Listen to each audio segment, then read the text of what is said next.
आज कितनी तारीख है? 21। आप लोगों को याद है यही 21 से 27 तक क्या हुआ था भारत में? याद है क्या? साहिबजादों की शहीदी हुई थी। पूरा परिवार गुरु गोविंद सिंह जी महाराज का बलिदान हुआ था। पुराने समय में इन 7 दिनों में लोग जमीन पर सोते थे, शोक मनाते थे।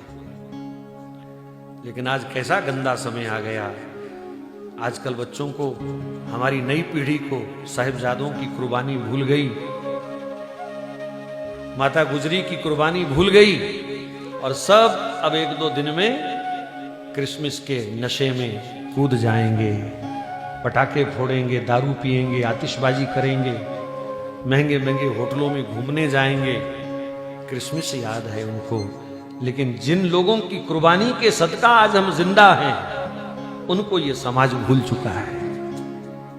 इससे बड़ी शर्म की बात और क्या हो सकती है।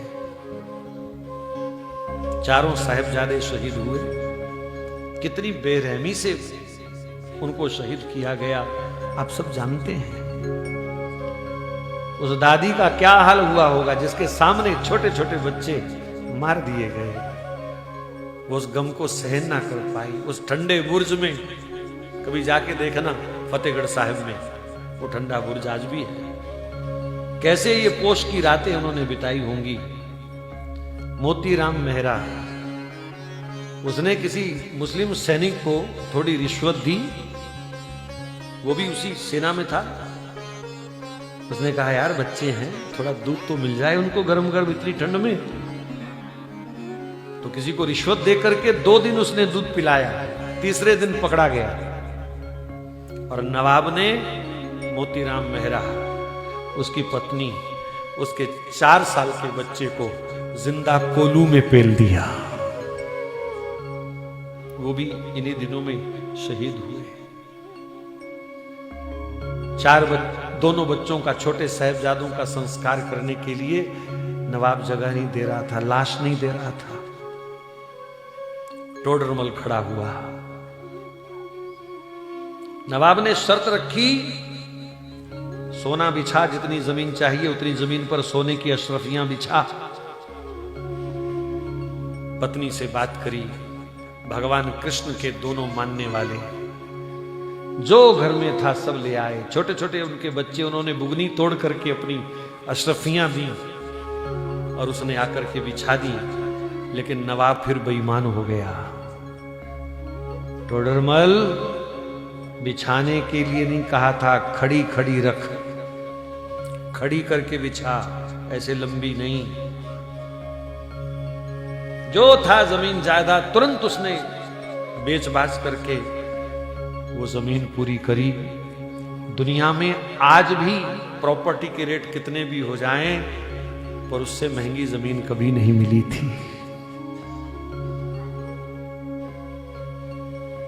कैसे अपने कंधे पर उसने छोटे छोटे बच्चों को उठाया, माताजी को उठाया, रातों रात संस्कार किया और बाद में उसको भी पूरे परिवार सहित उन गंदे दुष्ट मुगलों ने समाप्त कर दिया। ये वो दिन जा रहे हैं। लेकिन मेरी पीड़ा ये है कि आज का समाज जिनके कारण जिंदा है, हम उनको तो भूल गए, और जिन्होंने हमें तिल तिल करके काटा मारा उनको हम याद रखते हैं, उनके हम जश्न मनाते हैं। इससे बड़ी गिरावट समाज की और क्या हो सकती है। तुलसी का पौधा जो शास्त्रों में तो पूजनीय है ही, औषधि के रूप में भी जिसकी कोई तुलना नहीं है किसी के साथ, हर प्रकार के रोगों पर जिसका प्रभाव है।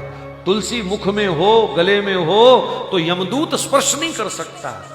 ऐसी तुलसी जी को छोड़ करके बाजार से नकली प्लास्टिक का पेड़ लाएंगे क्रिसमस मनाने के लिए। कल मैं निकला तो उन्होंने सजा सजा के रखे हुए थे क्रिसमस के पेड़। ऑक्सीजन देता है क्या वो? चाय में 2 पत्ते तोड़ के डाल के पिया करो, कैंसर ना हो जाए तो बताना। वो प्लास्टिक का पेड़ लोग घर में सजाएंगे हैं? भाई जिनका त्योहार है उन्हें मनाने दो, हमें कोई आपत्ति नहीं है। पर तुम क्यों कंगाल हुए फिरते हो? तुम क्यों बर्बाद हो रहे हो नकल करने में? जब तुम्हारे पास तुलसी जैसा पवित्र पौधा है जिसका एक एक पत्ता इतना गुणकारी है, जो भगवान को अति प्रिय है, लेकिन उस तुलसी को छोड़ करके अगर तुम प्लास्टिक के पेड़ घर में सजाओगे तो तुम्हारे जैसा महामूर्ख दुनिया में कोई दूसरा नहीं है। देसी घी की जोत जलाओ, गाय माता के एक चम्मच घी से जोत जलती है, 1 टन ऑक्सीजन पैदा होती है। पर ये आज का हिंदू समाज इतना मूर्ख हो गया, ये मोमबत्ती जलाएगा, प्रदूषण पैदा करेगा।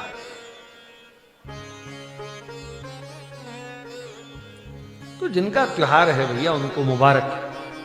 हमारे तो ये 22 से 27 तक का जो हफ्ता है, हमारे लिए तो ये सोग का हफ्ता है। हमारे छोटे छोटे वो नौनिहाल बच्चे शहीद किए गए, हमारे लिए तो ये सोग का विषय है, सोग का हफ्ता है। हम तो सोग मनाएंगे, उन साहिबजादों को याद करेंगे जिनकी शहीदी के कारण आज ये हमारी कथाएं चल रही हैं। अगर वो शहीद ना हुए होते तो आज हम भी शहीद हो रहे होते। इसलिए नकलची बंदर मत बनो, अंग्रेज मत बनो। कोई अपने बच्चे को जोकर बनाएगा पर 25 को बोलो लाल कपड़े पहना के बंदर